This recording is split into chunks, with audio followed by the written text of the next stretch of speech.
کیسے ہوں سر نہیں گنے جائیں گے، وہاں تو دلوں کی کیفیت پر فیصلے ہوں گے۔ تو ہم سب یہ دعا کریں کہ ہم تھوڑے ہی ہوں، مگر جس کو خود قرآن نے کہا ہے قلیل من عبادی الشکور، تھوڑے ہوں مگر شکر گزار ہوں۔ جو حدیث میں نے پڑھی تھی وہ بھی سن لیجئے، پھر اس کے بعد جن آیات کا میں نے انتخاب کیا ہے اس پر چند باتیں عرض کروں گا۔ اللہ کے نبی نے فرمایا بدأ الاسلام غریبا، اسلام کی ابتدا اور شروعات اجنبی حالت میں ہوئی۔ جب اسلام کی ابتدا ہوئی، پھیلنا شروع ہوا تو لوگوں کو یہ اجنبی چیز لگی۔ یہ کیا کہہ رہے ہیں محمد؟ ہمارے باپ دادا کے طریقے کے خلاف، ہمارے باپ دادا کے دین کے خلاف۔ انہیں یہ باتیں حضور کی اجنبی محسوس ہوئی۔ اسی کو پیغمبر فرماتے ہیں کہ اسلام کی ابتدا اجنبیت کی حالت سے ہوئی، اور پھر آگے فرماتے ہیں حضور فَسَيَرْجِعُ كَمَا بَدَأَ، ان قریب اسلام پھر اسی حالت میں پلٹ آئے گا۔ جو حقیقی اسلام ہوگا وہ پھر سماج میں، معاشرے میں اور سوسائٹی میں اجنبی بن جائے گا۔ آپ حقیقی اسلام کی بات کریں اور حقیقی اسلام کی تصویر پیش کریں تو لوگوں کو لگے گا کہ یہ کون سی بات کر رہے ہیں، یہ تو ہم نے آج تک نہیں سنا، یہ تو ہم نے آج تک نہیں دیکھا۔ حضور نے فرمایا ابتدا اجنبیت کی حالت میں ہوئی اور پھر عنقریب اسی حالت میں پلٹ آئے۔ تو پھر فرماتے ہیں فطوبى للغرباء، میں مبارکباد دیتا ہوں ان لوگوں کو جو ایسے عالم میں، معاشرے میں خود تو اجنبی بن جائیں مگر اسلام کا دامن اپنے ہاتھوں سے نہ چھوڑیں۔ خود اجنبی بن کر اجنبیت والی زندگی گزارنے لگ جائیں مگر اسلام کے دامن سے اگر مضبوطی کے ساتھ چمٹے ہوئے ہیں تو پیغمبر فرماتے ہیں ایسے اجنبیوں کو میں مبارکباد پیش کرتا ہوں۔ اس چیز کو ہمیشہ پیش نظر رکھیں کہ اگر معاشرہ اجنبی قرار دے، سوسائٹی اجنبی قرار دے تو پریشان ہونے کی ضرورت نہیں ہے، گھبرانے کی ضرورت نہیں ہے۔ اس حدیث کے پیش نظر مطمئن رہنے کی ضرورت ہے کہ جب پیغمبر نے مبارکباد دے دی ہے تو پھر کسی اور کی تائید کی ہمیں ضرورت نہیں ہے۔ ہم اجنبی بن کر زندگی گزار تو لیں مگر جو حقیقی اسلام ہے اس کا دامن ہمارے ہاتھوں سے نہ چھوٹ نہیں پائے، وہ ہمارے ہاتھوں سے پھسلنے نہ پائے۔ مضبوطی کے ساتھ ہمیں اسی اسلام کے قائم رہنا ہے، اور اس کی پہچان بھی یہی ہے کیونکہ ابتدا ہوئی اور عنقریب پلٹے گا، تو اس کی پہچان بھی وہی ہے کہ وہ اسلام ہی حقیقی اسلام ہوگا جو معاشرے میں اجنبی سمجھا جانے لگے گا، جس کو معاشرہ اجنبی سمجھنے لگے گا۔ کیونکہ پیغمبر نے کہا فَسَيَرْجِعُ، عنقریب پلٹ آئے گا۔ ابتدا ہوئی اور عنقریب پلٹ آئے گا، عنقریب تو آ ہی گیا نا۔ وہ اسی حقیقی اسلام کی پہچان اگر کوئی پوچھ دے آپ سے تو آپ کہیے کہ جس کو معاشرہ اور جس کو سوسائٹی اجنبی سمجھنے لگے سمجھو کہ وہی حقیقی اسلام ہے۔ دونوں ایک حدیث اور ایک حضرت عمر کے واقعے سے آپ نے کیا اندازہ لگایا؟ اجنبیت کی حالت میں زندگی گزارنا گوارا کر لیں مگر حقیقی اسلام کا دامن ہمارے ہاتھوں سے نہ چھوٹ نہیں پائے گا۔ بھیڑ کی طرف نہ بھاگیں، تھوڑی ہی تعداد رہے مگر ان کی تعداد ہو جن کے بارے میں قرآن نے کہا قلیل من عبادی الشکور، میرے شکر گزار بندے تو تھوڑے ہی ہوں گے۔ مزید ایک چیز اور سمجھ لیں آپ، جب بھی آپ دعوت حق کا کام لے کر اٹھیں گے، دین کی دعوت اور دین کا مشن لے کر آگے اٹھیں گے تو اس راہ میں رکاوٹیں آنا لازمی ہے۔ یہ ہو ہی نہیں سکتا کہ کوئی شخص دین کی دعوت کا بیڑا اٹھائے اور رکاوٹیں کھڑی نہ کی جائیں، یہ ممکن ہی نہیں ہے۔ بلکہ اگر حضرت علی کے قول کے مطابق کہہ دوں تو حضرت علی تو فرماتے ہیں کہ جس سے سب خوش ہوں اس سے بڑا منافق کوئی نہیں، جس کی سب واہواہی کرتے ہوں اس سے بڑا منافق کوئی نہیں۔ تو مخالفت تو ہوگی، رکاوٹیں تو ہوں گی، دین کی دعوت کا کام اگر آپ لے کر اٹھیں گے، دعوت حق کا فریضہ انجام دینے کا جذبہ لے کر آپ سوسائٹی اور معاشرے میں کھڑے ہوں گے تو مخالفتیں ہوں گی، مخالفت کے راستے الگ الگ ہوں گے۔ تو سب سے پہلا حملہ ہوگا وہ ہوگا استہزاء، مذاق اڑایا جائے گا۔ یہ نبی کے ساتھ ہوا ہے، نبی کے ساتھ ہوا، اور کب ہوا؟ شروع سے نہیں ہوا، جب تک آپ محمد ابن عبداللہ رہے اس وقت تک مخالفت نہیں ہوئی۔ جب تک آپ محمد ابن عبداللہ رہے اس وقت کیا رہا؟ جا صادق، جا امین۔ حضور جس گلی سے گزر رہے ہیں مکے میں تو اہل مکہ کیا کہہ کے پکارتے تھے؟ دیکھو دیکھو ہمارے درمیان کا سب سے سچا انسان آ گیا، دیکھو دیکھو ہمارے درمیان کا سب سے بڑا امین آ گیا۔ اس مکے کے معاشرے اور اس مکے کی سوسائٹی میں محمد سے بڑا سچا کوئی نہیں ہے اور محمد سے بڑا امین کوئی نہیں۔ تو جب تک آپ نے ظاہر نہیں کیا اپنے آپ کو اور دنیا صرف یہ سمجھتی رہی کہ آپ محمد ابن عبداللہ ہیں، اس وقت تک آپ کی واہواہی ہوتی رہی۔ آپ کو الصادق کہہ کے پکارا گیا، الامین کہہ کے پکارا گیا، اور جو ہی رسول اللہ نے پردہ اٹھایا اور اپنی حقیقت ظاہر کی کہ لوگوں میں صرف محمد ابن عبداللہ ہی نہیں ہوں بلکہ میں محمد الرسول اللہ ہوں، اور میرا فریضہ کیا ہے؟ دعوت دین۔ جیسے ہی آپ نے اس فریضے کی ادائیگی کے لیے اپنے آپ کو مکے کے معاشرے میں پیش کیا ہے، جن کی زبانیں الصادق اور الامین کہتے ہوئے نہیں تھکتی تھی، اب انہوں نے استہزاء شروع کر دیا، اور استہزاء بھی کتنا بھونڈا آپ اندازہ کریں۔ ذرا قرآن کی ایک آیت کا ترجمہ کر لیجئے، آپ کو اندازہ ہو جائے گا۔ حضور گزر رہے ہیں دعوت و تبلیغ کی خاطر، اور بھیڑ لگی ہے مشرکین مکہ کی، اہل مکہ کی، اور کہیں سے ایک فقرہ آتا ہے، ایک چبھتا ہوا جملہ آتا ہے جو حضور کے سینے میں تیر کی طرح پیوست ہوتا ہے، اور وہ جملہ کیا ہے؟ ذرا قرآن کی آیت سنیے، یا ایھا الذی نزل علیہ الذکر انک لمجنون۔ اے وہ شخص جس کا یہ خیال ہے کہ اس پر کوئی ذکر اتارا جاتا ہے، یعنی حضور سے کہا جا رہا ہے کہ تمہارا یہ خیال ہے، تمہارا یہ تصور ہے کہ تم پر کوئی ذکر اترتا ہے، اللہ کی طرف سے کوئی کلام اترتا ہے، یہ تمہارا خیال ہے۔ ہمارا خیال کیا ہے؟ انک لمجنون، تم پاگل ہو۔ یہ کن سے کہا جا رہا ہے؟ جن کو الصادق کہتے ہوئے نہیں تھک رہے، جن کو الامین کہتے ہوئے نہیں تھک رہے۔ انک لمجنون، ہمارا خیال یہ ہے کہ تم پاگل ہو، ہمارا خیال یہ ہے کہ تمہارا دماغ خراب ہو گیا، ہمارا خیال یہ ہے کہ تمہارا دماغی توازن بگڑ گیا۔ کیا حضور کو تکلیف نہیں ہوئی ہوگی اس جملے سے؟ جنہیں الصادق کہا جا رہا ہے انہیں کیا کہا گیا؟ صرف کاذب نہیں، کذاب۔ صرف کاذب کا مطلب جھوٹا، کذاب سب سے بڑا جھوٹا۔ آپ اندازہ کریں، جنہیں الصادق کہتے تھے مکے والے، جیسے ہی حضور نے دعوت دین کے لیے اپنے آپ کو آگے بڑھایا ہے، دعوت حق کے لیے آگے بڑھایا ہے، اللہ کا پیغام لوگوں تک صحیح پیغام پہنچانے کی کوشش کی ہے، اب اہل مکہ، وہی اہل مکہ اب حضور کو صرف جھوٹا نہیں کہتے ہیں، کذاب کہہ رہے ہیں۔ انہ لساحر کذاب، یہ تو جادوگر ہیں، یہ تو کذاب ہیں۔ ذرا غور کیجئے نا، جادوگر ہیں، کذاب ہیں، یہ طریقہ بھی چلتا رہے گا قیامت تک، یہ صورتحال بھی قیامت تک رہے گی۔ دین کی حقیقی تصویر دنیا کے سامنے پیش کریں گے۔ جب نبی کو کذاب کہا گیا تو آپ کو چھوڑ دیا جائے گا، آپ کو بھی کہا جائے گا۔ جب نبی کو ساحر اور جادوگر کہا گیا تو آپ کو چھوڑ دیا جائے گا، آپ کو بھی کہا جائے گا۔ کوئی جادوگر ہیں، کوئی جادو کر دیتے ہیں، کوئی کچھ کر دیتے ہیں،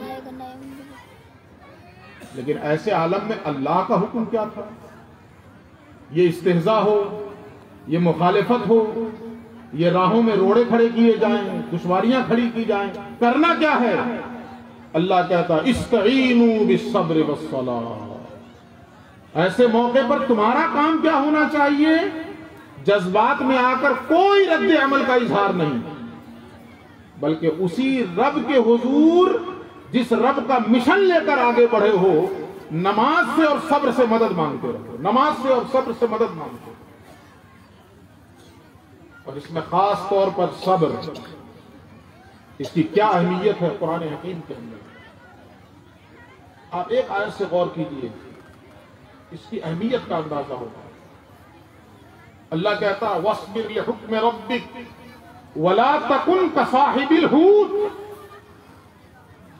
اللہ اپنے نبی سے کہہ رہا ہے کہ آپ اپنے رب کے حکم کے آگے ڈٹے رہیں، جمے رہیں. وَلَا تَكُنْ كَصَاحِبِ الْحُوتِ، اور مچھلی والے کی طرح نہ ہو جائیں.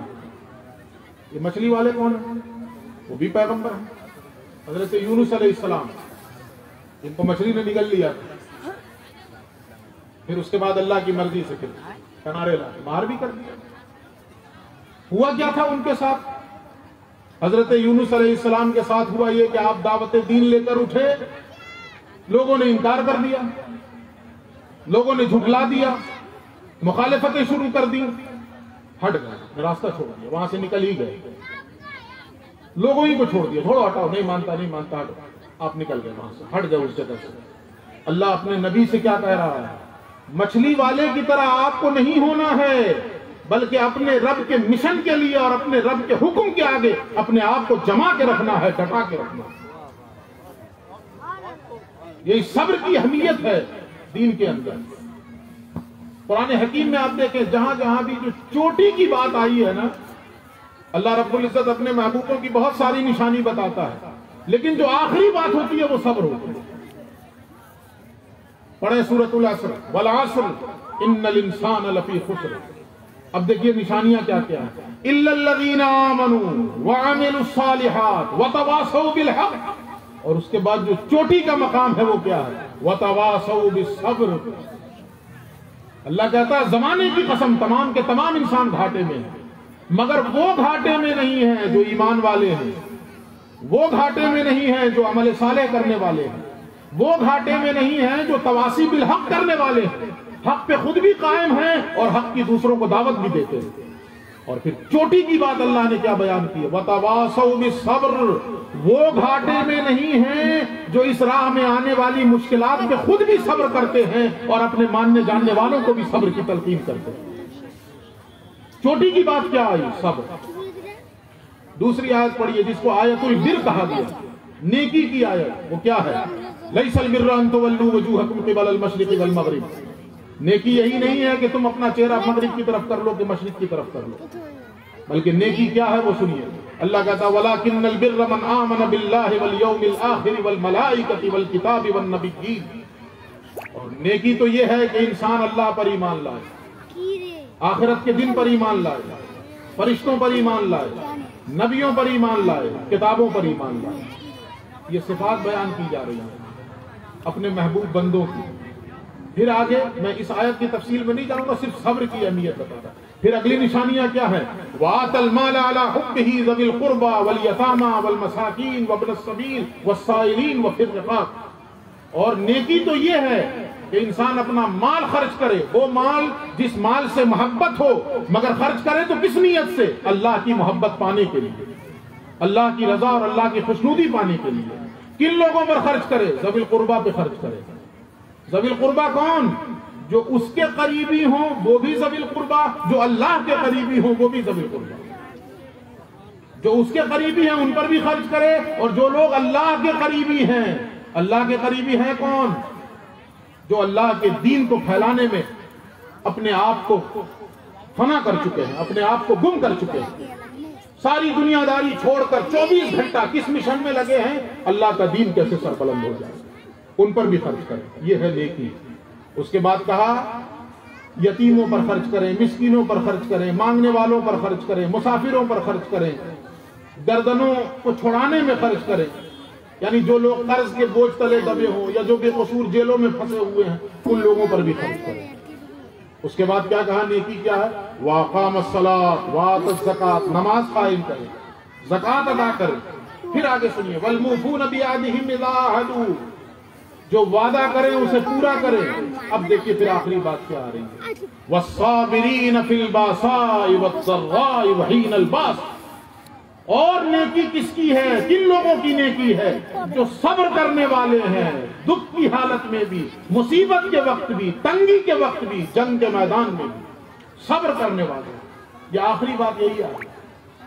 یہ جو ساری صفات بیان کی اللہ نے شروع سے لے کے پوری آیت کے اندر، اس میں چوٹی کا مقام کیا ہے، انتہا کیا ہے؟ والصابرین فی الباساء والضراء وحین الباس. جو آخری نشانی بیان کی، جو صبر کرنے والے ہیں، تنگی میں بھی، مصیبت میں بھی، دکھ میں بھی، جنگ کے میدان میں. اگر ایسی کوالٹی ان کے اندر آ گئی تو اللہ کہتا اولئک الذین صدقوا واولئک هم المتقون. یہی اپنے دعوی ایمان میں سچے بھی ہیں اور یہی حقیقی معنی میں متقی بھی ہیں. سمجھ میں کیا آیا؟ سب سے زیادہ اہمیت کس کی ہے؟ صبر کی. صبر ہے کیا؟ اپنے آپ کو مشکلات کے وقت رد عمل کے جذبات سے بچا لینا. لیکن صرف بچا لینا نہیں، اسی کو صبر نہ سمجھیں. اس کے ساتھ ساتھ ایک چیز اور ایڈ کریں اس میں، رد عمل کے جذبے سے اپنے آپ کو روک لینا، بچا لینا، اور مزید ہی ایڈ کریں جو آپ کا مشن ہے، جو آپ کا مقصد ہے، بغیر ہراساں ہوئے اس مشن کے لیے ہمہ وقت اپنے آپ کو لگائے رکھیں. یہ بھی صبر ہی ہے. لیکن صبر کی مختلف تعریفیں ہو سکتی ہیں یا مختلف شکلیں ہو سکتی ہیں. جیسے ایک شکل کیا ہے صبر کی؟ صبر علی الطاعت، اللہ کی فرما برداری پر صبر کرنا، اللہ کی اطاعت پر صبر کرنا، یعنی جمے رہنا. چاہے جتنی بڑی مشکل آئے جمے رہو، جتنی بڑی مصیبت آئے جمے رہو.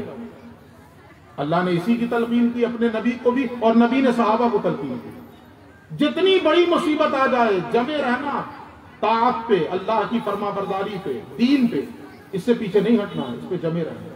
آپ دیکھیں کتنی بڑی مصیبت آئی ہے صحابہ کی زندگی میں. ہماری زندگی میں کیا مصیبت آ سکتی ہے؟ کچھ بھی نہیں. حضور کی زندگی میں کتنی بڑی مصیبت آئی. ہم کیسے مبلغ ہیں اور ہم کیسے دائی ہیں، اور ہماری بساط کیا ہے. ہمارے دامن پہ تو 100 چھینٹ.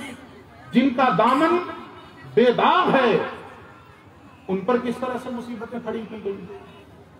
نبی کی زندگی میں دیکھ لیں پہلے کہ نبی کی زندگی میں کیسی مصیبتیں کھڑی کی. کس لیے مصیبتیں کھڑی کی گئی ہیں؟ محض اس لیے کہ اللہ کا دین آگے نہ پھیلے. اللہ کا دین آگے نہ پھیلے. اچھا اللہ کا دین آگے پھیل جائے گا تو ہوگا کیا؟ خطرہ کس بات سے تھا اہل مکہ کو؟ خطرہ صرف اس بات سے تھا کہ ان کی چودراہٹ ختم ہو جائے گا.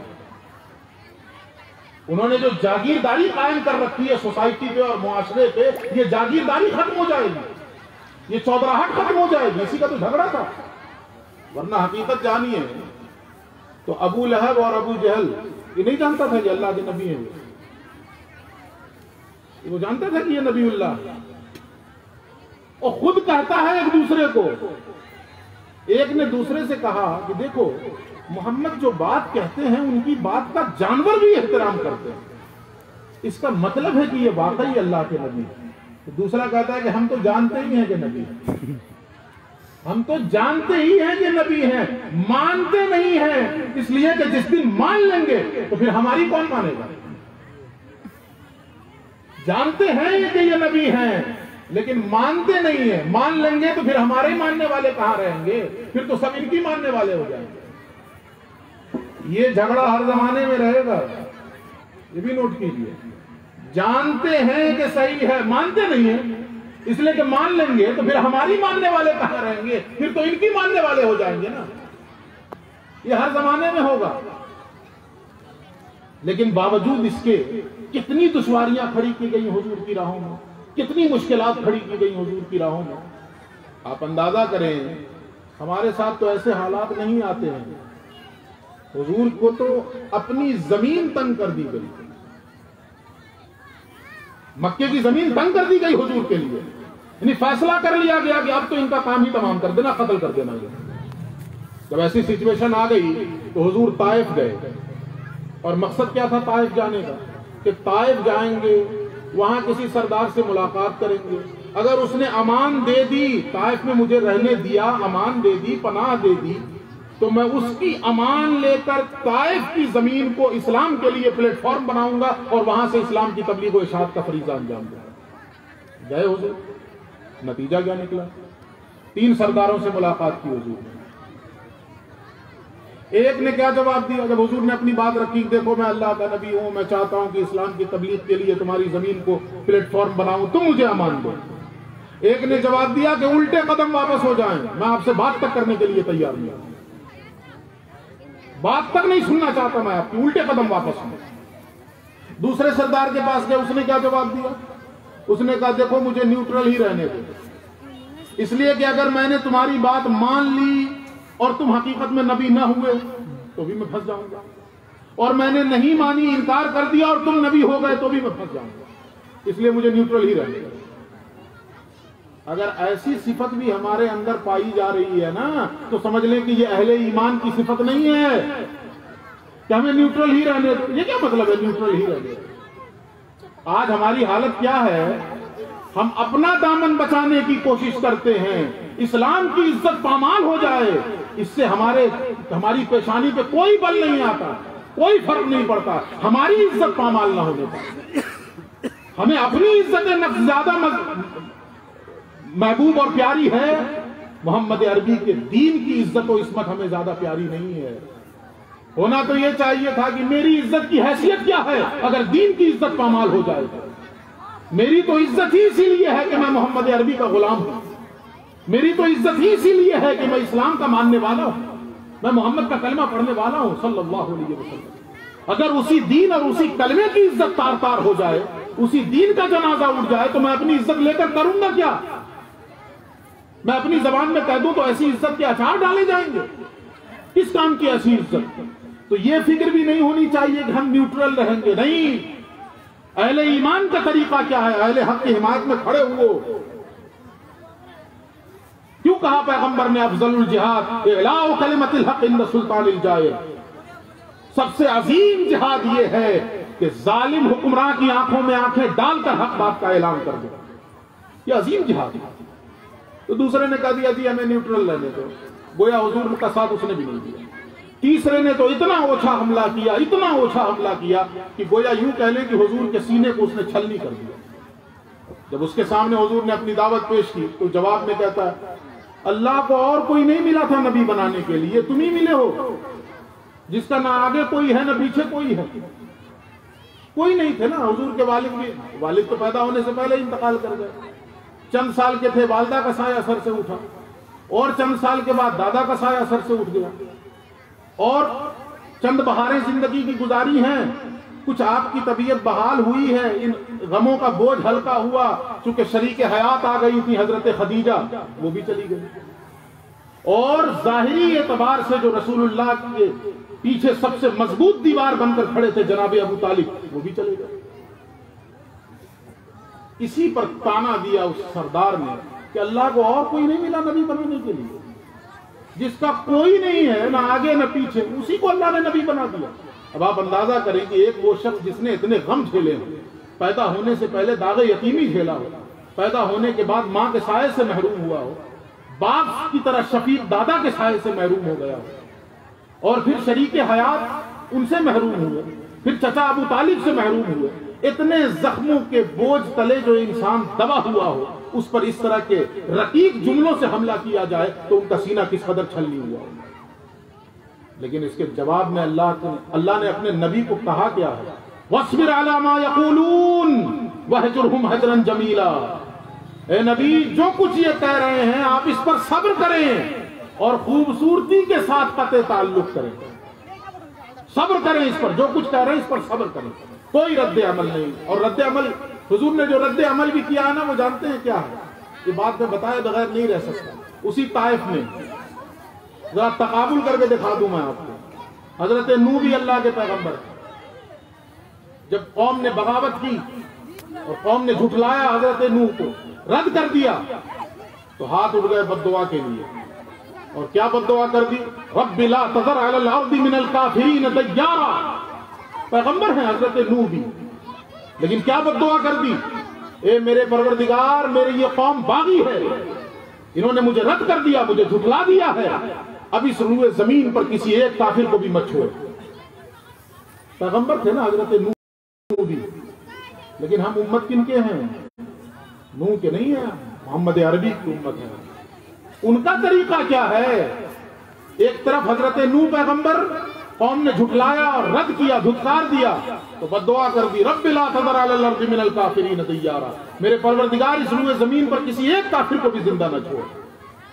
اور ایک طرف اللہ کے حبیب ہیں کہ طائف میں اتنا ستایا گیا، جملوں سے تو حملہ کیا ہی گیا، اس کے بعد جسمانی اذیت پہنچائی گئی، پتھر برسائے گئے آپ کے اوپر، اتنے پتھر برسائے گئے، اتنے پتھر برسائے گئے، آپ کا پیر اس قدر لہو لہان ہوا کہ آپ کی جوتی مبارک میں خون کی پرتیں جم گئی تھی، خون کی لہر جم گئی تھی۔ خود پیغمبر فرماتے ہیں کہ میری زندگی کا سب سے اذیت ناک دن جو ہے وہ طائف کا دن ہے، جب پلٹے اس عالم میں، ٹوٹے ہوئے ہیں، غموں سے نڈھال ہیں، ملک الجبال آتا ہے، وہ فرشتہ اللہ رب العزت نے جسے پہاڑوں کا نظام سونپا ہے، وہ ہے ملک الجبال، پہاڑوں کا فرشتہ، وہ آتا ہے اور وہ آ کے کیا کہتا ہے؟ اے نبی، یہ جو کچھ آپ کے ساتھ ان لوگوں نے کیا ہے اللہ نے دیکھ لیا ہے، اور اللہ نے مجھے اذن دے کر بھیجا ہے کہ میرا حبیب جو کہہ دے وہ کر دو۔ اور وہ خود فرشتہ آفر کیا دیتا ہے حضور کو؟ آپ اشارہ کر دیں تو یہ طائف کی بستی 3 پہاڑوں کے درمیان آباد ہے، صرف آپ کے اشارہ ابرو کا منتظر ہوں، آپ کا اشارہ ہوگا تو یہ تینوں پہاڑوں کو آپس میں ملا دوں گا اور پوری بستی پیس دی جائے گی۔ لیکن رد عمل اب دیکھیے حضور کا رد عمل کیا ہے۔ ایک طرف حضرت نوح کہتے ہیں رب لا تذر علی الارض من الکافرین دیارا، اور یہاں جب حضور کو فرشتہ آ کے کہہ بھی رہا ہے، اپنی طرف سے کچھ نہیں، فرشتہ آ کے کہہ رہا آپ اشارہ کریں تو تینوں پہاڑوں کو ملا دوں، حضور کہتے ہیں نہیں، اللہ نے مجھے رحمت بنا کر بھیجا۔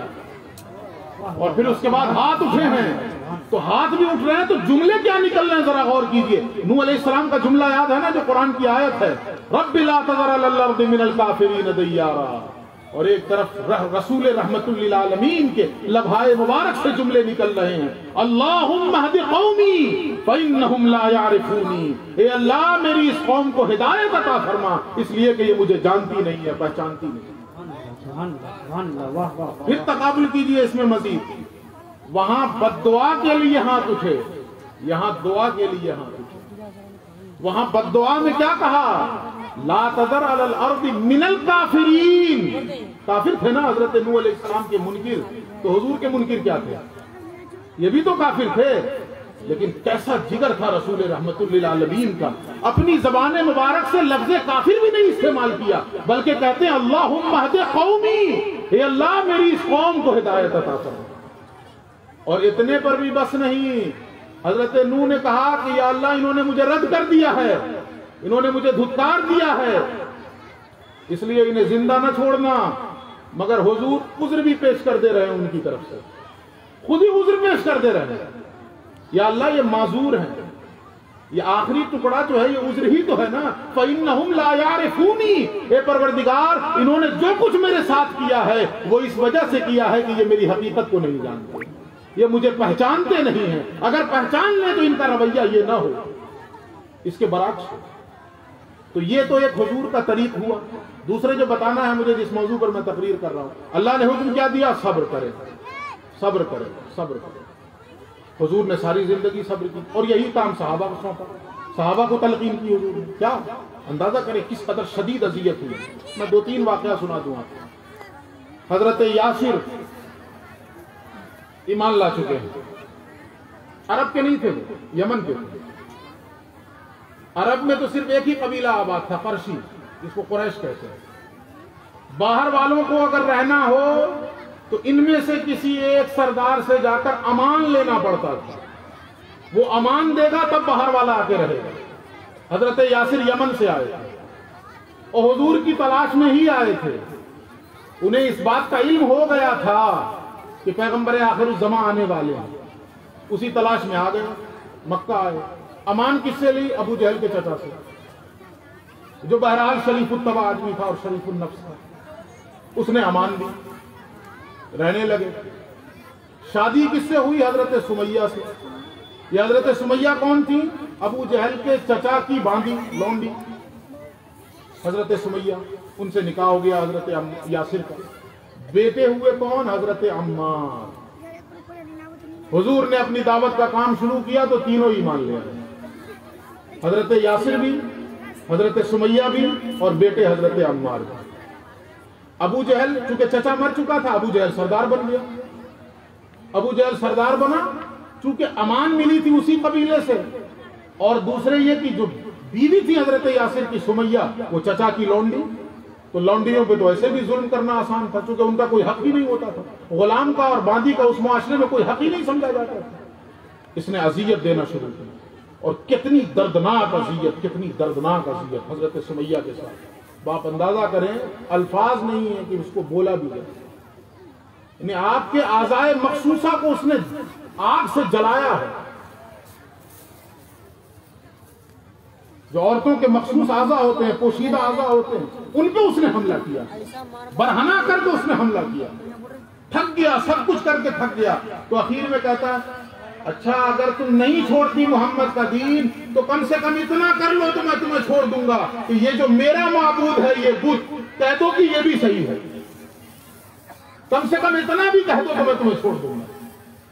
ابو جہل نے آخری تیر چلایا نا تو حضرت سمیہ نے اس کے چہرے پہ تھوک دیا، وہ تل ملا گیا غصے میں، اور اس نے آپ کی شرمگاہ میں برچھا مارا، آپ کی شرمگاہ میں نیزہ مارا، اور بیٹا سامنے کھڑا۔ اندازہ کریں کس قدر اذیت ہوئی ہوگی۔ حضرت یاسر کے ساتھ کیا کیا اس نے؟ ایک روایت میں آتا ہے کہ 4 اونٹ، طاقتور اونٹ کو اس نے بلایا، ایک ہاتھ ایک اونٹ میں باندھا، دوسرا ہاتھ دوسرے اونٹ میں باندھا، ایک پیر ایک اونٹ میں باندھا، دوسرا پیر دوسرے اونٹ میں باندھا، اور چاروں کو 4 سمت میں دوڑا دیا اس نے، جسم کے چیتھڑے ہو گئے۔ اب آپ اندازہ کریں کہ بیٹے کی کیفیت کیا ہوئی ہوگی جس نے یہ منظر اپنی آنکھوں سے دیکھا، اور حضور ادھر سے گزرتے ہیں تو کہتے ہیں کیا؟ اصبروا یا آل یاسر، اے یاسر کے گھر والوں صبر کرو، صبر کرو، فإن موعدکم الجنہ، اس لیے کہ تمہارا جو وعدہ ہے، جو تم سے رب نے وعدہ کیا ہے، وہ وعدہ جنت کا وعدہ۔ اتنی بڑی اذیت کے بعد بھی اور اتنی بڑی مصیبت کے بعد بھی، اور یہ ساری مصیبتیں کس لیے آ رہی ہیں؟ دین کا کام آگے نہ بڑھے، دعوت دین نہ ہونے پائے، دین کی اشاعت نہ ہونے پائے، یہ مصیبتیں کھڑی کی جا رہی ہیں۔ یہاں سے ہمیں یہ سبق، دونوں سبق لینے کی ضرورت ہے۔ ایک تو یہ کہ جب بھی ہم دین کی دعوت کے لیے اٹھیں گے تو مصیبتیں آئیں گی ہمارے سامنے، اذیتیں آئیں گی ہمارے سامنے، لیکن پھر دوسرا سبق یہ بھی لینے کی ضرورت ہے، کیا؟ اصبروا یا آل یاسر فإن موعدکم الجنہ، اے آل یاسر صبر کرو، اس لیے کہ اللہ نے تم سے جنت کا وعدہ کر لیا۔ دوسرے صحابی کا حضرت عثمان کا نام آپ نے سنا، جلیل القدر صحابی، عشرہ مبشرہ میں، رسول اللہ کے داماد، ذو النورین لقب، یہ سب بات تو ہم دیکھ رہے ہیں، لیکن شروع میں کیا ہوا ہے؟ ذو النورین لقب، یہ مقام، یہ مرتبہ، حضور نے 2 بیٹیاں نکاح دی، یکے بعد دیگرے، ایک بیٹی کی شادی کی حضرت عثمان سے، ان کا انتقال ہو گیا، دوسرے کو نکاح کر دیا، ان کا انتقال ہو گیا۔ حضور فرماتے ہیں اگر میری اور بیٹیاں ہوتی تو میں یکے بعد دیگرے عثمان کے نکاح میں دیتا چلا جاتا۔ یہ حضرت عثمان کا مقام اور مرتبہ، لیکن شروع میں کیا ہوا ہے؟ جب آپ نے دعوت دین پہ لبیک کہا ہے تو چچا حضرت عثمان کا وہ کرتا کیا ہے؟ چٹائی میں آپ کو لپیٹ دیتا ہے، اور چٹائی میں لپیٹ کے دھونی دے دیتا ہے، دھواں کر دیتا ہے۔ باپ اندازہ کریں، دم گھٹنے لگا آپ کا اسی عالم میں، لیکن صبر کیا نا، پھر مقام کیا ملا؟ جسے جنتی کو دیکھنا ہو وہ عثمان کو دیکھے۔ ایک موقع پر حضور فرماتے ہیں اس ذات کی قسم جس نے مجھے نبی برحق بنا کر بھیجا ہے، آج کے بعد عثمان زندگی میں کوئی عمل نہ بھی کرے جب بھی جنت ان پر واجب ہے۔ صبر کیا۔ حضرت مصعب بن عمیر، بہت بڑا نام ہے یہ، بہت بڑا نام۔ یہ حضرت مصعب بن عمیر کون تھے؟ اتنے ناز و نعم میں پالا تھا ان کے ماں باپ نے حضرت مصعب بن عمیر کو۔ اس زمانے میں 200 درہم میں ان کا جوڑا تیار ہوتا تھا، 200 درہم، تصور کریں آپ، اس زمانے میں 200 درہم میں ایک لباس ان کا تیار ہوتا تھا، اور شام سے تیار ہو کے جوڑا آتا تھا، اور ایسی نفیس خوشبو لگاتے، ایسی نفیس خوشبو لگاتے کہ جس گلی سے گزر جاتے پوری گلی معطر ہوتی، اور لوگ اشارہ کرنے لگتے، لوگوں کے ہاتھ اٹھنے لگتے، وہ دیکھو مصعب جا رہا ہے، وہ دیکھو مصعب جا رہا ہے۔ لیکن حضور کی دعوت سے متاثر ہو کر حضور کا کلمہ پڑھ لیا۔ اب کیا ہوا؟ باپ انتقال کر چکے تھے، چچا گھر کا سربراہ بن گیا، خاندان کا سربراہ بن گیا۔ اس نے ہر ممکن کوشش کی کہ مصعب کو پلٹا دے، مصعب کو پلٹا دے محمد کے دین سے، لیکن ناکام رہا۔ اس نے آخری حربہ استعمال کیا۔ یہ باتیں بس اشاروں میں آپ سمجھ لیں، ہر چیز کو میں واضح نہیں کروں گا۔ یہ آخری حربہ استعمال کیا، یہ حربہ ہمارے ساتھ بھی ہو سکتا ہے۔ اس نے کیا حربہ استعمال کیا؟ مصعب، اگر تمہیں محمد کا دین اتنا ہی عزیز ہے تو جس دولت پہ تم اتنا اقرار رہے ہو نا، اور اتنی عیش و عشرت کی زندگی گزار رہے ہو، یہ دولت تمہارے مشرک باپ کی ہے۔ اگر محمد کا دین اتنا عزیز ہے تو نکل جاؤ گھر سے۔ حضرت مصعب کھانا کھا رہے تھے، کھانا چھوڑا تھا، ٹھیک ہے نکل جاتا ہوں۔ وہ تل ملا گیا۔ اس نے سوچا کچھ اور تھا کہ جب دولت چھوڑنے کی بات آئے گی، گھر چھوڑنے کی بات آئے گی تو نشہ اتر جائے گا، مگر اسے کیا خبر کہ یہ وہ نشہ نہیں جسے ترشی اتار دے، یہ محمد عربی کی نگاہوں سے پلایا ہوا نشہ تھا۔ اسے کیا خبر؟ اس نے جب تل ملایا وہ غصے سے کی تو گھر چھوڑ کے جانے کے لیے تیار ہو گیا۔ اس نے پھر آخری تیر چلایا۔ اس نے کہا دیکھو مصعب، یہ جو تم نے کپڑے پہن رکھے ہیں اپنے جسم کے اوپر، یہ بھی تمہارے مشرک باپ کے پیسوں کے کپڑے، اگر اتنا ہی عزیز ہے محمد کا دین تو اتارو یہ کپڑے۔ تاریخ کی آنکھوں نے دیکھا ہے کہ حضرت مصعب بن عمیر مادر ذات برہنہ ہو کر اپنے گھر سے نکلے، سارے کپڑے اتار دیا اپنے، مادر ذات برہنہ ہو کر اپنے گھر سے نکلے اور ماں کے پاس گئے۔ پہلے ماں کی جب نظر پڑی ہے نا تو اس نے چہرہ ہاتھ پہ چہرہ رکھی، چہرے پہ ہاتھ رکھ لیا ماں نے اور کہا مصعب یہ کیا ہے؟ جواب سنیے، حضرت مصعب بن عمیر کہتے ہیں ماں میں موحد ہو گیا۔ وہ کہتے ہیں کہ ماں میں نے اللہ کو ایک مان لیا ہے اور میں نے محمد کو نبی برحق مان لیا، اور پھر گھر سے نکلی۔ مقام کیا ملا ہے، مرتبہ کیا ملا ہے اس صبر کے نتیجے میں۔ 12 افراد یثرب سے آئے، اسلام قبول کیا ہوا، 12 لوگوں نے اسلام قبول کیا یثرب سے، جن کو آج ہم مدینہ کہہ رہے ہیں۔ جو پہلے یثرب تھا حضور کے جانے کے بعد مدینہ ہو گیا، تو ابھی تو حضور گئے نہیں، ابھی حضور مکے میں ہیں، تو یثرب تھا۔ 12 لوگ آئے، اسلام قبول کر لیا انہوں نے۔ جاتے جاتے انہوں نے گزارش کر دی کہ یا رسول اللہ اپنے کسی شاگرد کو ہمارے ساتھ لگا دیں جو ہماری تربیت کرے، جو ہمیں دین سکھائے۔ اللہ کے نبی نے حضرت مصعب بن عمیر سے کہا مصعب تم جاؤ ان کے ساتھ۔ حضرت مصعب گئے یثرب ان 12 لوگوں کے ساتھ، اور 1 سال کے بعد جب یثرب سے مکے آتے ہیں تو اکیلے نہیں آتے ہیں، 75 افراد کا تحفہ لے کر رسول اللہ کی جھولی میں ڈال رہے ہیں۔ 75 لوگوں کو آپ نے اپنی محنت سے دولت ایمان دے دی، جس میں 72 مرد تھے اور 3 خواتین تھیں۔ 75 لوگ لا کر حضور کی جھولی میں ڈال دیا۔ یہ حضرت مصعب بن عمیر غزوہ احد میں شہید ہوئے۔ آپ کو یاد ہے نا کہ ایسا لباس پہنتے تھے 200 درہم کا تیار ہوتا تھا، اور ایسی خوشبو لگاتے تھے کہ گلیاں معطر ہوتی تھیں۔ ایک بار کا واقعہ ہے کہ مسجد نبی میں حضور بیٹھے ہیں اور حضرت مصعب بن عمیر سامنے سے گزر گئے۔ گزرے تو جو شخص 200 درہم کا لباس پہنتا تھا اس کے جسم پہ صرف ایک پھٹا ہوا کمبل تھا، صرف ایک پھٹا ہوا کمبل۔ حضور کی نگاہ پڑی ہے تو حضور کی نگاہوں میں آنکھوں میں آنسو آ گئے، اور حضور صحابہ سے فرماتے ہیں وہ دیکھو اللہ کا دیوانہ جا رہا ہے۔ غزوہ احد میں شہید ہو گئے، علم بردار تھے، جھنڈا اٹھایا ہوا تھا اسلام کا۔ ایک ہاتھ کٹا تو دوسرے ہاتھ میں جھنڈا سنبھال لیا، دوسرا ہاتھ کٹا تو جو بھی توانائی بچی تھی اس سے جھنڈا سنبھالا۔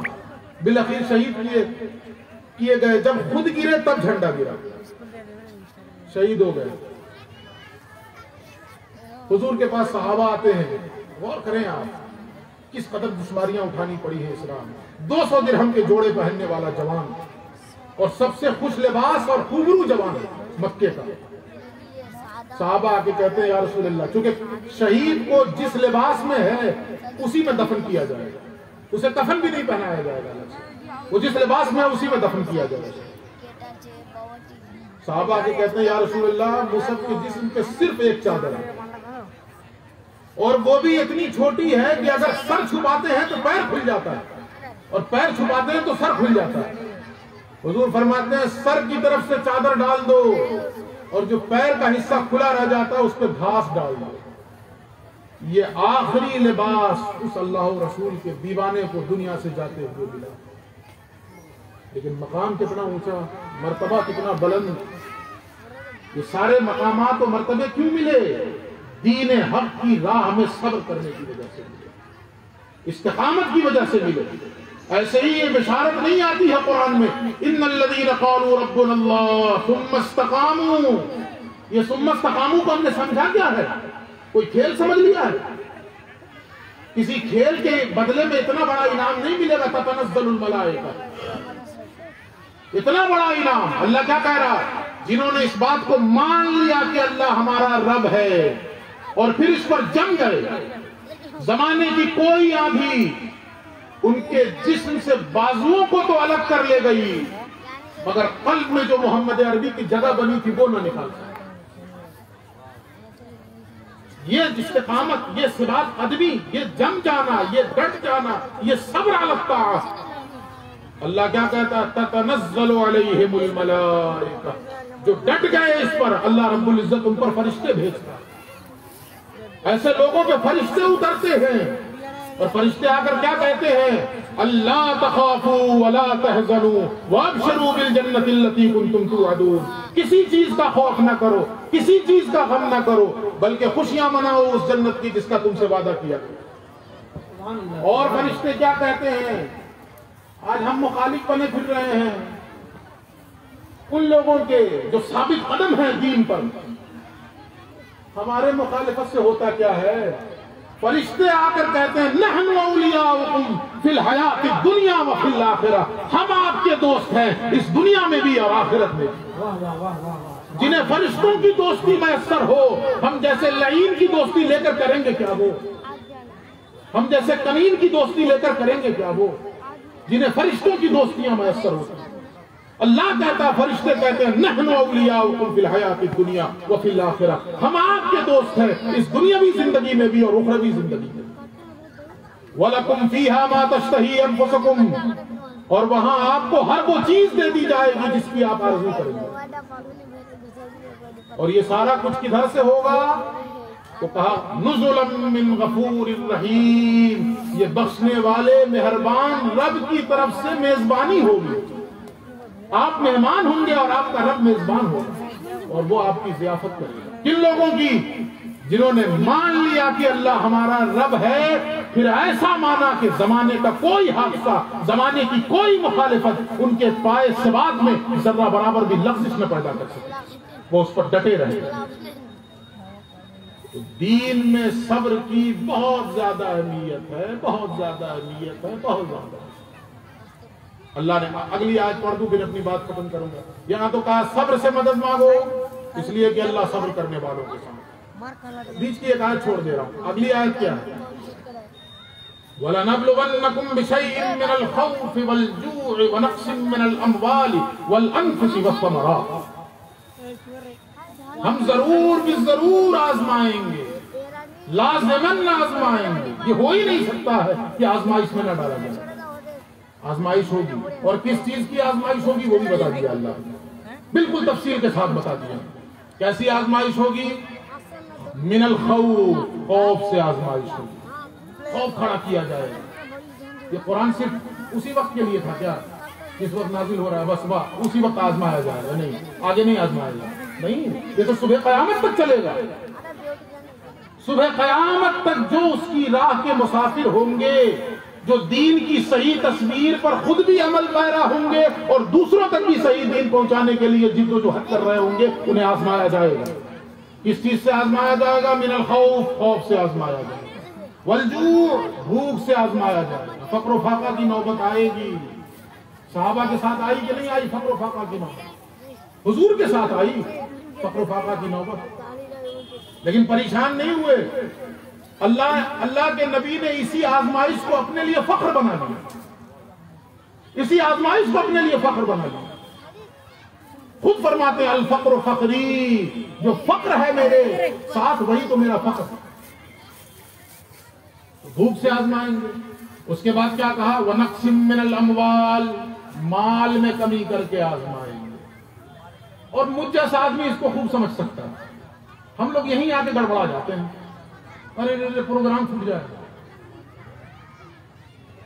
دعوت کینسل ہو جائے گی، حق کا ساتھ دے دیا تو تقریریں بند ہو جائیں. اِنَّا لِلَّهِ وَإِنَّا، ایسی 1000 تقریروں پہ لعنت بھیجیے جو محض پیسوں کے لیے کی جائے گا. ایسے پروگرام کو جوتوں کی نوک پہ رکھ کے اڑائیے جس میں اللہ کی رضا مقصود نہ ہو. جو ہی ہم نے یہ کہہ دیا کہ پروگرام چھوٹ جائے گا، اس کا مطلب ہے کہ رضا الہی مقصود ہے ہی نہیں. اگر رضا الہی مقصود ہو تو اسٹیج کی ضرورت ہے کیا؟ رند جو ظرف اٹھا لے وہی ساغر بن جائے، جس جگہ بیٹھ کے پی لے وہی میخانہ بنے. اس کو کسی اسٹیج کی کیا ضرورت ہے؟ وہ کسی کٹیا میں بیٹھ جائے گا، وہاں چند لوگوں کو بٹھا کر اللہ کے دین کی دعوت دے. اس کو اسٹیج کی اور پروگرام کی ضرورت ہے. لعنت ہو ایسے پروگرام پہ جو راہ حق میں رکاوٹ پیدا کرے. اللہ نے تو پہلے کہا آزمائیں گے، مال میں کمی کریں گے، والانفس، اور جانوں میں کمی کر کے بھی آزمائیں گے. ابھی جان کے بھی لالے پڑیں گے، اس سے بھی آزمائش ہے. اس کے بعد کہا والثمرات، تو اس کا تو ایک ظاہری معنی ہے کہ پھلوں میں کمی کر کے آزمائیں. صحابہ کے ساتھ ہوا، پھلوں میں کمی ہوئی. غزوہ تبوک کے موقع پر کھجور کی فصل بالکل پکی ہوئی تھی اور اسلام کے لیے حکم آ گیا کہ نکلو اپنے اپنے گھروں سے. تو ایک خطرہ محسوس ہوا کہ جہاد پہ چلے جائیں گے تو فصل پکی ہے، اتارے گا کون؟ تو فصلیں تباہ ہو جائیں گی، برباد ہو جائیں گی. اللہ نے اسی کے بارے میں پہلے کہہ دیا تھا پھلوں میں کمی کر کے آزمائیں گے. لیکن اس کا ایک معنی اور بھی ہے، والثمرات، نتیجوں میں کمی کر کے آزمائیں گے. ہم نے محنت کی، جد و جہد کی، اور ایک امید لگائے ہوئے تھے کہ یہ نتیجہ نکلے گا، نہیں نکلا، مایوس ہو گئے، نا امید ہو گئے. یہی تو موقع تھا کہ جب اس آیت کو پیش نظر رکھتے اللہ نے کہا وَنَقْسِم مِّنَ الْأَمْوَالِ وَالْأَنفُسِ وَالثَّمَرَاتِ، نتیجے بدل کر کے بھی آزمائیں گے کبھی. یہ فصل امیدوں کی ہمدم اس بار بھی غارت جائے گی. ایسا ہو سکتا ہے، ایسا ہو سکتا ہے کہ جو ہم نے امید لگائی تھی نتیجے کی، وہ نتیجہ نہ نکلا. تو نتیجہ میرے ہاتھ میں تو نہیں ہے. میرا کام کیا ہے؟ کسب کن بستکیا بر جبار کن. ہمارا کام کسب کرنا ہے، اس کسب کو نتیجے میں بدلنا یہ میرا کام نہیں ہے، وہ تو رب العالمین کا کام. وہ چاہے تو مثبت نتیجہ دے دے، چاہے تو منفی نتیجہ دے دے. لیکن اگر منفی نتیجہ بھی آوے تو اسے اپنے لیے خیر ہی سمجھیں. اس لیے کہ قرآن کہتا عسیٰ ان تکرہوا شیئا وہو خیر لکم وعسیٰ ان تحبوا شیئا وہو شر لکم. عین ممکن ہے کہ تم کسی چیز کو ناپسند کر رہے ہو جبکہ اسی میں تمہارے لیے خیر. واللہ یعلم وانتم لا تعلمون، اللہ جانتا ہے تم نہیں جانتے. جب اللہ جانتا ہے ہم نہیں جانتے تو ہمارا کام کیا ہونا چاہیے؟ سب کچھ کریں، سب کچھ کریں، مگر جب بات نتیجے کی آئے سپردم متو مایہ خیشرا کہ دانی حساب کمو بیشرا. پروردگار میں نے اپنی زندگی کے سارے نتیجے کو تیرے سپرد کر دیا ہے، اس لیے کہ کمی اور بیشی کا حساب تو جانتا، میں نہیں جانتا. وہ جانتا. بس ثمرات، نتیجوں میں کمی کر کے بھی ہم آزمائیں گے. اب پھر آگے اللہ کیا کہہ رہا ہے؟ وبشر الصابرین، اے نبی خوشخبری دے دیجیے ان لوگوں کو جو میری اس آزمائش میں صبر کرنے والے، جو صبر کر جائیں میری آزمائش کے وقت، خوف کے وقت، بھوک کے وقت، جان میں کمی کے وقت، مال میں کمی کے وقت، نتیجوں کے بدل جانے کے وقت، جو صبر کر جائیں انہیں میری طرف سے خوشخبری سنائیے. لیکن صبر کرنے والے ہیں کون؟ تو آگے اللہ کہتا الذین اذا اصابتهم مصیبۃ قالوا انا للہ وانا الیہ راجعون. یہ صبر کرنے والے بندے کون ہیں کہ جب بھی انہیں کوئی مصیبت پہنچتی ہے تو وہ دل کی زبان سے اس بات کا اعتراف کرتے ہیں ہم اللہ ہی کے ہیں اور اللہ ہی کی طرف پلٹنے والے ہیں. اب اللہ کہتا اولئک علیہم صلوات من ربہم ورحمہ واولئک هم المہتدون. یہی تو وہ لوگ ہیں، یہی صبر کرنے والے، یہی تو وہ لوگ ہیں جن کے اوپر ان کے رب کی جانب سے خاص صلوات اور رحمتیں نازل ہوتی ہیں، اور یہی وہ لوگ ہیں جو ہدایت یافتہ ہیں. ہدایت یافتہ کی پہچان کیا بتائی؟ آزمائشوں کے وقت صبر کرنے والے. تو یہ بات، یہ موضوع میں نے اپنے لیے منتخب کیا تھا کہ ہم جس طرح کے بھی حالات آئیں، وہ داخلی سطح پہ ہو یا خارجی سطح پہ، دین کی راہ میں، دین کی صحیح تصویر پیش کرنے کی راہ میں داخلی سطح پہ کوئی رکاوٹیں کھڑی ہوں، مصیبتوں کا سامنا کرنا پڑے، یا خارجی سطح پہ رکاوٹیں کھڑی کی جائیں، ہر محاذ پہ ہمیں پیغمبر کے اسوہ پہ عمل کرتے ہوئے اور صحابہ کے طریقے پر عمل کرتے ہوئے مضبوطی کے ساتھ ڈٹے رہنا ہے، صبر کرتے رہنا ہے. انشاءاللہ العزیز اللہ رب العزت اپنی رحمتوں کے دروازے بھی کھولے گا اور اللہ کی جانب سے یہ بشارت بھی آئے گی، وَأُولَٰئِكَ هُمُ الْمُهْتَدُونَ، یہی تو وہ لوگ ہیں جو ہدایت یافتہ ہیں. اللہ رب العزت ہمیں اور آپ کو اس راہ میں ثبات قدمی عطا فرمائے، اس راہ میں اللہ رب العزت ہمیں اور آپ کو ثبات قدمی عطا فرمائے. ایک آخری بات عرض کر دوں. دیکھیے کچھ لوگ ایسے ہیں جنہوں نے اپنا تن من دین کے لیے لگا دیا. جیسے آپ کے علاقے میں محلے میں جو مدرسہ چل رہا ہے، اساتذہ ہیں، ذمہ داران ہیں، انہوں نے اپنا تن من لگا دیا. لیکن تن من کے ساتھ ایک چیز اور ہوتی ہے، ہم سب انہی کے لیے کیوں چھوڑ دیں؟ کچھ ہمیں بھی تو حصہ لینا چاہیے کہ نہیں؟ انہوں نے تن من لگایا، اللہ نے آپ کو موقع دیا، آپ اپنا دھن لگا دیں. یہ تین ملے گا تب کام آگے بڑھے گا. تن من ان اساتذہ نے لگایا، مدرسین نے لگایا، ذمہ داران نے لگایا، آپ کو دھن لگانا. مدرسے کا تعمیری کام چل رہا ہے، اس کام کو اور آگے بھی بڑھانا ہے، اور بڑے خلوص کے ساتھ مولانا ارباب سمدانی اور ان کی پوری ٹیم میں مبارکباد پیش کرتا ہوں.